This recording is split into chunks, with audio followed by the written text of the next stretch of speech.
Miarabantsika rehetra amin'ny anaran'ny tompo.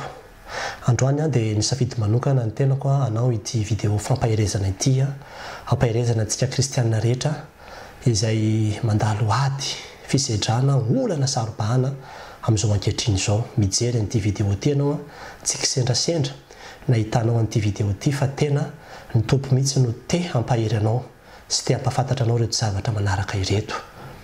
Be dia be tokoa ny olana izay atrehantsika ary tato ato dia betsaka ny nangataka vavaka. Ao ny olana ara-pahasalamana izay tena mety hoe tsy ahitana fanasitranana mihitsy ny zavatra izay mety mahazo anao.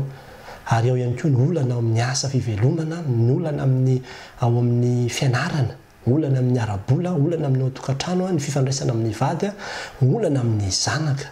Maro dia maro ny olana izay mety mianjady amintsika. Fa amin'ny teny ity dia ny voalohany tiako tenena aminao dia izao hoe mahireza. Mahireza indrindra fa ny miaraka amin'Andriamanitra dia tena mety ahitana zavatra mamperitreritra ohatran'izany mihitsy koa. Satria taddio tsara ravana fa ny mpianatra rehefa nentin' Jesosy hiampita ny farihy tamin'ilay renirano dia teny an-dalana teny dia nisy tafio-drivotra mafy izay tena hoe niatra manaina mihitsy ny seho tamin'izy ireo. Izany hoe na dia ao anatin'ny programan'Andriamanitra aza dia taddio tsara fa mety hisy ny zavatra izay mifamaofao manahira-tsaina izay miatra manaina mety azo antsika. Ny voalohany faharoa izay tiako tenenina aminao koa dia ny hoe hitan'Andriamanitra io zavatra izay mahazo anao io. Tsisy zavatra izay tsy fantatr'Andriamanitra ny momba anao. Hitan'Andriamanitra io zavatra izay mahazo anao io aza matahotra. Fa fantany io. Ianao hoe dia nieritreritra hoe tsy ho fantatry ny tompo ny zavatra izay iseho teny anatin'ny sampokely ny mpianatra. Na dia nieritreritsika tahaka ny hoe matory aza ny tompo ka tsy mahita. Dia tadio fa manana ny fotoanana izy fantatr'Andriamanitra io zavatra izay mahazo anao io. Hitany io, fantany io. Ary fantatr'Andriamanitra daholo sy ny salamo 8:30 na mipetraka ianao na mitsangana ianao na mandeha ianao hatramin'ny volondohanao dia voaisany avokoa. Io olana izay mahazo anao io aza mieritreritra mihitsy anao hoe miady rery na mandeha rery fa fantatr'Andriamanitra io, hitan'Andriamanitra fa miatrika an'io ianao.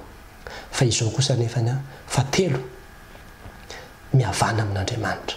Manatona an'Andriamanitra. Ataovy izay anakekezanao an'Andriamanitra dia tena atolory azy tanteraka mihitsy ny fiainanao, ny olanao. Ary izy ilay fihavanana amin'Andriamanitra izay dia tsy isa fa ny fibebahana. Satria ny otantsika neny mampisaraka antsika amin'Andriamanitra. Rehefa lavitra amin'Andriamanitra antsika ka tafasaraka amin'Andriamanitra dia sarotra mihitsy no hiatrehantsika ny fahoriana. Kanefa ny teny nefa ny tompo manao ety amin'izao tontolo izao no ahitanareo fahoriana nefa matikozy fa izao efa naresy izao tontolo izao. Ka raha ohatra ianao ka tafasaraka amin'io Jesosy Kristy tompo io dia sarotra ho anao. Sarotra ho anao ny hanana eritreritra ny amin'izay hoe fandresena ny olana izay mahazo anao izay. Fa manatona azy. Ozy ny tenin'Andriamanitra ny amin'ny Isaia hoe indro ny tanan'i Jehovah tsy fohy fa mahavonjy, ny sofiny tsy lalidalovana fa mahare, fa ny elokareo izy no hevitra mampisaraka reo amin'Andriamanitra ka dia tsy miaino izy. Ny fahotantsika. Izany no mahatonga antsika tafasaraka amin'Andriamanitra koa dia mihavana amin'Andriamanitra. Miteza hibebaka hifona ary miverena amin'ny fitiavana voalohany. Mihavana amin'Andriamanitra dia atoloran'Andriamanitra tanteraka ny adinao sy ny olanao, miantora aminy fa ny fotoritory sy mangorakoraka dia tsy mba ataon'Andriamanitra tsinitsinona. Ny fahaefatra izay tiako tenenina aminao dia hoe matoki.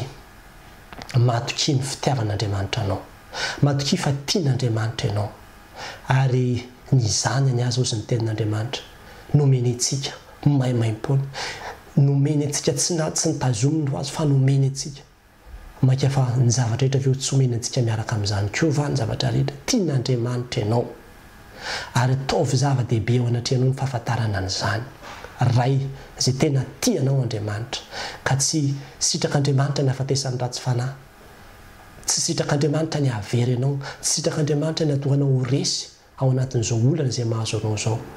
Fa tian'Andriamanitra ho mpandresiko anao satria tiany ianao. Matoki ny fahasoavany. Fa fotoana ny fahasoavany izao. Ka niza manantona azy. Dia araka ny nambara manao izy rehetra manantona tsy mba misy ho lavoko mihitsy. Afaka manantona azy ianao amin'izao ora sy minitra izao.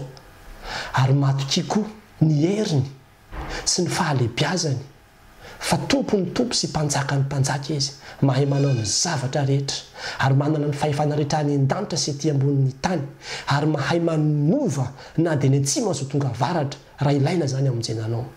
tsy mahafoana ny herin'andriamanitra ny tenin'ny dokotera, tsy voafehan'ny natioranyolombelon'andriamanitra, na dia misy zavatra farany izay tentsika hoe tsy ho possible aza hain'andriamanitra tao izany fa matoky azy. Fa rehefa tena tafa vita fihavanana aminy ianao ka miomby mpiainana aminy ianao dia azo antoka ny fandresenao, azo antoka ny fandresenao raha miaraka amin'ny Jesosy Kristy tompo ianao miatrika izao olana izay atrehanao izao. Koa dia tia hampahery anao amin'ny alalan'izany tenin'andriamanitra maro isan-karazana izany fa indraindray tokoa mankoravana rehefa tena anatin'ny olana adinitsika ilay tenin'andriamanitra madinidinika tahaka tsy hoe madinika moa efa ilay tenin'andriamanitra izay efa haitsika tsenjery tahaka ny hoe indro momba anareo mandrakariva mba hara-pahatonga ny fahataperan'izao tontolo izao sy ny tenin'andriamanitra aza matahotra amin'ny fotsiny ihany. Reny tenin'andriamanitra iny adino reny rehefa tena anatin'ny adisika. Fa androany tea merina anao amin'ireny tenin'andriamanitra reny mba hahatonga anao hitraka ka tsy hamoy fo na ho kivy fa hanantona an'i Jesosy Kristy fa ho amin'irery ihany no misy ny vahaolana sy ny fanantenana amin'ny problème izay mahazo anao eo. Dia mahereza indrindra fa dia ny tompony izay mampiteny izao teny izao amin'ny alalan'izao fitaovana samihafa izao no hiasa ao anatinao ka hahatonga anao handresy. Fa manoatra no ny mpandresitsika amin'ny alalan'ilay tiantsika dia Jesosy Kristy tompo izany. Raha nahasoanao izay video izay dia zarao ary azo j'aime koa ity page ity fa mbola maro ny video fampianarana masina izay ho azontsika amin'ny alalan'izao page izao. Dia samy tenin'Andriamanitra tompoko.